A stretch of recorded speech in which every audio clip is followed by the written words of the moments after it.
একজন নারীর প্রতি পুরুষের যেমন অধিকার আছে, একইভাবে ন্যায়সঙ্গতভাবে একজন পুরুষের উপরে নারীরও সমান অধিকার আছে। জোরে কোন আল্লাহু আকবার।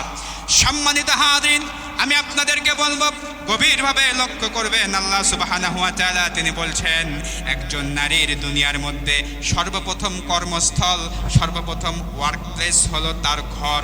জোরে কোন আল্লাহু আকবার।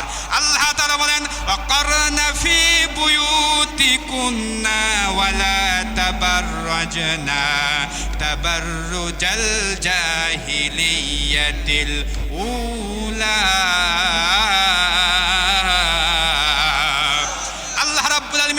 বলেন, আমি এই দুনিয়ার মধ্যে মহিলাদেরকে অর্ডার করলাম, তোমরা নিজের ঘরের মধ্যে অবস্থান করো।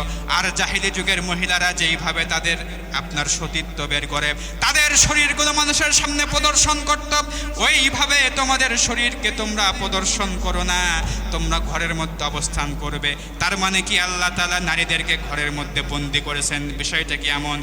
এই আয়াতের তাফসীর করতে গিয়ে 10টা তাফসীরের কিতাবের মধ্যে আসছে। হযরত ইবনে কাসির রাহমাতুল্লাহ আলাইহি তার ইবনে কাসিরের মধ্যে চমৎকার করে তিনি লেখেন, তাফসীরটা খুললে আপনারা পাবেন, তিনি বলছেন, ফালা তাখরুজনা লিগাইরি হাজাতিন।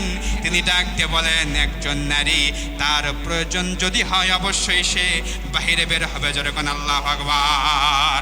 আল্লাহ তাআলা এই কথার দ্বারা বুঝাইতে চাই, বিনা প্রয়োজনে কোনো নারী ঘর থেকে বের হবে না। জোরে কোন আল্লাহু আকবার। একজন পুরুষ সে বিনা প্রয়োজনে ঘর থেকে বের হয়ে রাস্তার পাশে একটি চা স্টলে সে কিন্তু আড্ডা দেয়, সেটা কি একজন মহিলার পক্ষে সম্ভব? ইসলাম এই অনুমতি তাকে দেয় নাই। ইসলাম অনুমতি দিয়েছে, যদি তার কোনো প্রয়োজন হয় অবশ্যই সে বাহিরে বের হতে পারবে। জোরে কোন আল্লাহু আকবার।